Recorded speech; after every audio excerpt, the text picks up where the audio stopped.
You want to start us off? Juwan, I think you guys ended up scoring 12 points off of turnovers in each half. Just how happy were you, I guess, with that defensive effort in forcing those turnovers and then capitalizing on the other end? Well, I like how our defensive disposition started in the first part of the game. Unfortunately, we had some slippage. I think in like the last 5 minutes of the first half, but second half, I stressed at halftime as far as we got to do a better job of just getting stops, not allowing too many blow-bys, where they've been able to take us off the dribble, get in the paint to finish. Their confidence was very high because we wasn't guarding, but then in the second half we did a better job of coming out with a lot more energy defensively and also taking ownership of just keeping our man in front, ball in front. Chris? Just talk about what these seniors have meant to your program here just in the year that you've been here. Well, the year that I've been here working with John and Xavier has been awesome. They've been great student athletes that have did an awesome job of representing this block M. It's been a dream for me to be able to come into a program and have two guys that have been great examples, great leaders to each and every guy in the locker room. I'm just so proud of the career they're having thus far here at Michigan, and I just suspect that there are going to be some more exciting things ahead of them if they want to continue playing basketball. Zach?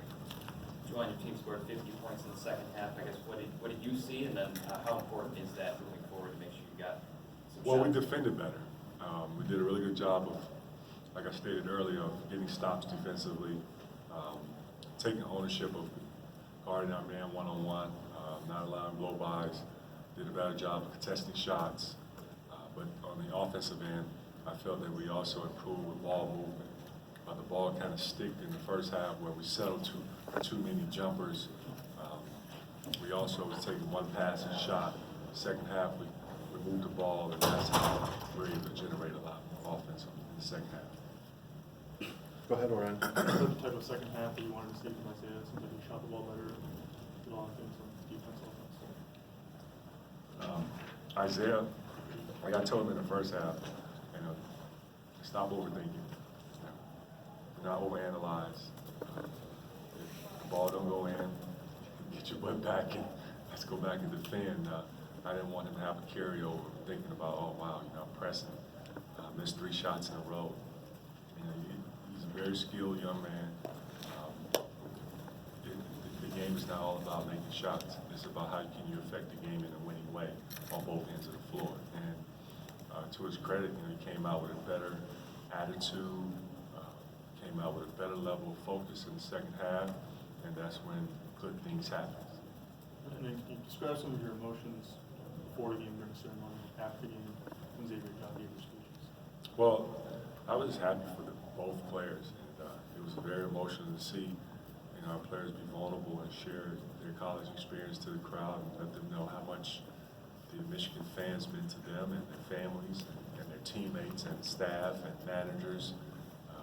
A lot of gratitude. So we have 2 high-class, high-character guys, and I'm not surprised about how their college experience been.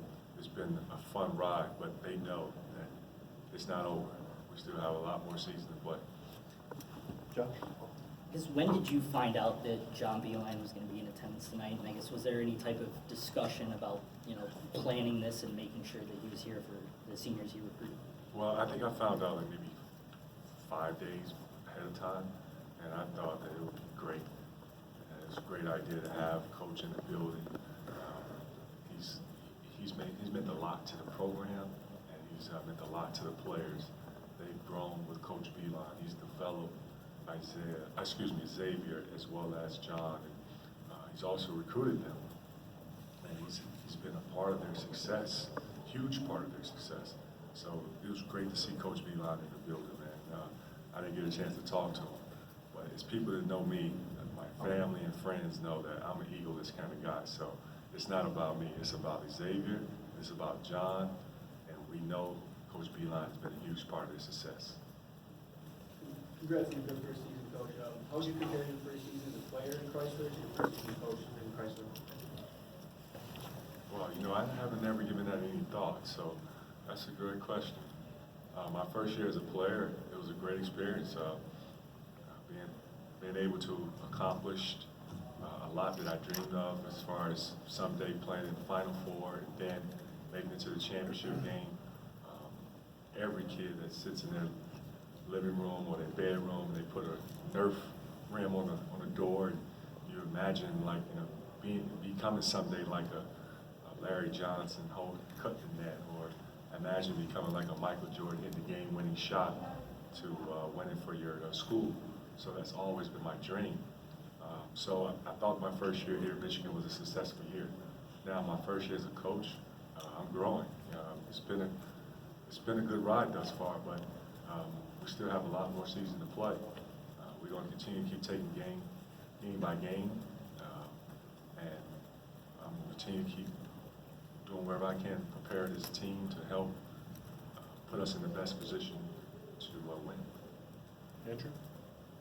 Coach, you said, you keep saying that there's still a lot more to play for. I guess what will the message to the team be for Sunday's game? We've got the postseason coming up next week, which I think the average person would say is bigger.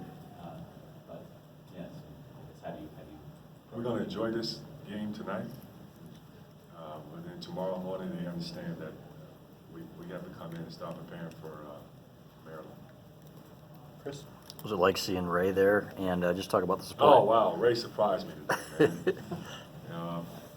Someone just knocked on my door really hard. I'm preparing, getting game prep, and all of a sudden, Lisa barged in the door, and who's walking behind her? What's up, baby? That's how he said it. And to see Ray, man, oh my gosh, I just jumped out of my chair, and I was so happy, and I'm still happy, man, because Ray and I, we've been through a lot. Our college experience was beautiful. He's one of my favorite teammates. I enjoy the brotherhood that we've shared. I enjoy the relationship that we've embarked on, and the families that we both created. His family, my family, and come here the last regular season, a home game, and surprised me like that, man. I told him I'm getting too old for that, man. I don't need a heart attack. Brendan? There are obviously so many unique things about college basketball specifically, and I just wonder, after all those years in the NBA, what's it kind of like to be, back in a college setting like that, senior night, and just things that you really didn't get to do in the last quarter century? Yeah, the senior night was my first time. I didn't know what senior night was like until today. I've heard a lot of